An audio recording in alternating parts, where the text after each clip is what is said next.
ഇന്നലെ രാവിലെയാണ് സംസ്ഥാന സർക്കാരിന് കീഴിലുള്ള ആർ.ജി.കർ മെഡിക്കൽ കോളേജിൽ യുവതിയെ മരിച്ച നിലയിൽ കണ്ടെത്തിയത്. അർദ്ധനഗ്നയായിരുന്നു. ശരീരത്തിൽ മുറിപ്പാടുകൾ കണ്ടെത്തി. സ്വകാര്യ ഭാഗങ്ങളിൽ നിന്നും കണ്ണിലും മൂക്കിലും നിന്നും ബ്ലീഡിംഗ് ഉണ്ടായിരുന്നു.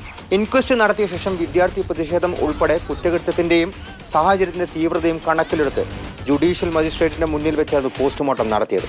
നടപടികൾ പൂർണ്ണമായും റെക്കോർഡ് ചെയ്തു. കേസ് ഒത്തുതീർക്കാൻ ശ്രമിക്കുന്നുവെന്ന ആരോപണത്തിന്റെ അടിസ്ഥാനത്തിൽ നടപടികൾ സുതാര്യമായി നടത്തണമെന്ന സർക്കാരിന്റെ നിർദ്ദേശവും പോലീസിനുണ്ട്. കൊലപാതകത്തിന് മുൻപ് യുവതി അതിക്രൂരമായി ബലാത്സംഗത്തിന് ഇരയായിട്ടുണ്ടെന്ന് പോലീസ് വ്യക്തമാക്കി. കഴുത്തെല്ലിന് ഒടിവുണ്ട്. CCTV കേന്ദ്രീകരിച്ചും സാക്ഷികളുടെ മൊഴിയുടെ അടിസ്ഥാനത്തിലും സാഹചര്യ തെളിവുകളും കണക്കിലെടുത്താണ് ഇപ്പോൾ അന്വേഷണം. സഞ്ജയ് റോയ് എന്ന പേരുള്ള വ്യക്തിയാണ് കേസിൽ ഇപ്പോൾ അറസ്റ്റിലായിട്ടുള്ളത്. ഇയാൾ ആശുപത്രിക്ക് പുറത്തുനിന്ന് വന്നയാളാണ്. കൃത്യവുമായി നേരിട്ട് ബന്ധമുണ്ടെന്ന് പോലീസ് പറയുന്നു. ഇയാളെ കോടതിയിൽ ഹാജരാക്കി 14 ദിവസത്തെ കസ്റ്റഡിയിൽ വാങ്ങിയിട്ടുണ്ട്. കേസിൽ അന്വേഷണം പുരോഗമിക്കുകയാണെന്നും കൂടുതൽ പേർക്ക് പങ്കുണ്ടെന്നും പോലീസ് വ്യക്തമാക്കി.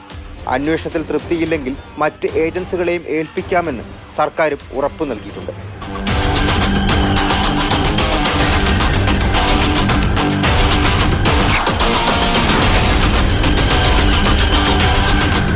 മാതൃഭൂമി ന്യൂസ്, ഡൽഹി.